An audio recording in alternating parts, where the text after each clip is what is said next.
The world is mourning the loss of Charlie Gard this week. The infant, see more people with their dead kids.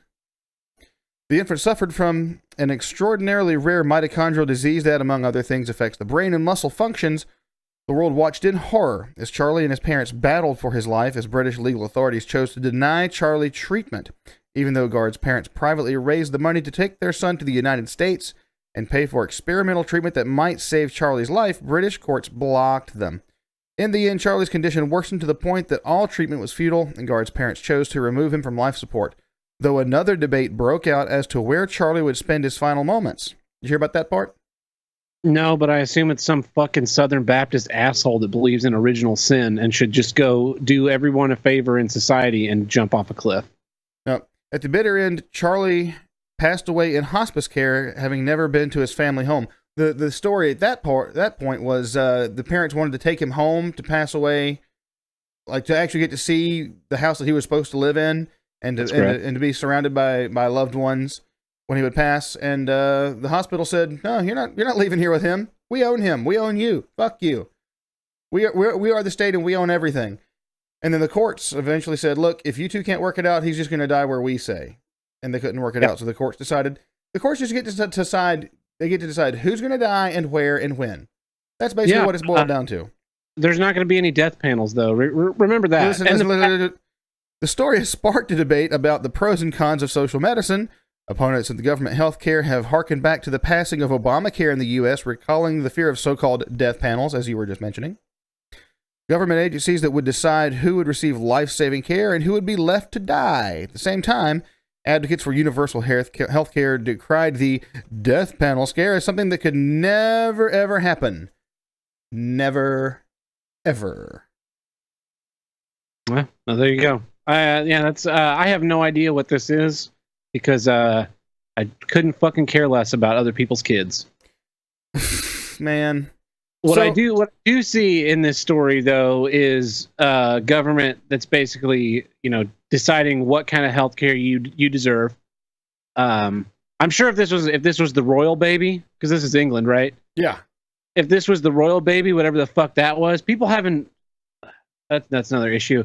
It'd be like, oh, well, we gotta pull out all the stops, flying all the doctors. Oh God, the royal baby.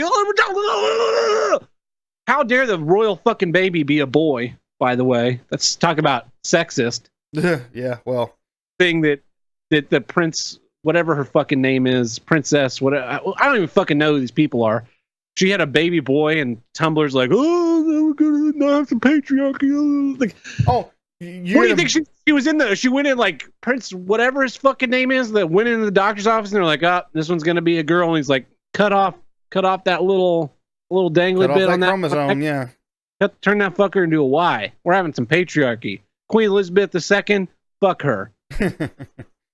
Yeah, well, I mean, the thing about it is they do decide, the quote-unquote death panels decide who is worthy of care based on their arbitrary standards. That is really messed up. So we're on the Ricada News Network. Submitting an editorial piece today was none other than our lawyer, Nick Ricada, who had this to say. This little clip here that I'm going to play. Let me borrow 60 seconds of your time. Charlie Gard did not deserve to die, and the UK government is at fault. The UK government took statist action to deny the life to a child who had done nothing.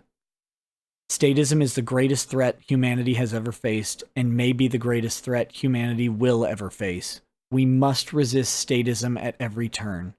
We cannot abide a system that takes away the lives of its citizens.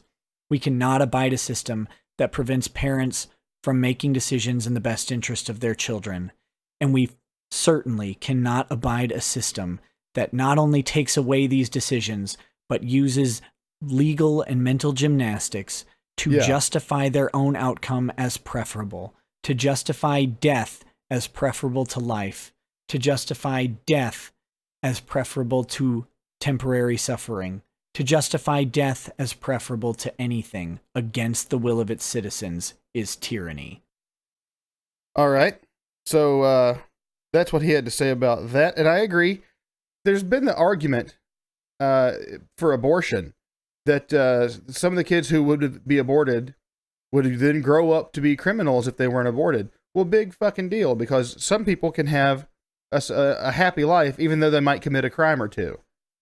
You know what's weird to me is that pro-choice advocates don't have any problem with this, because this is a classic case of my body, my choice.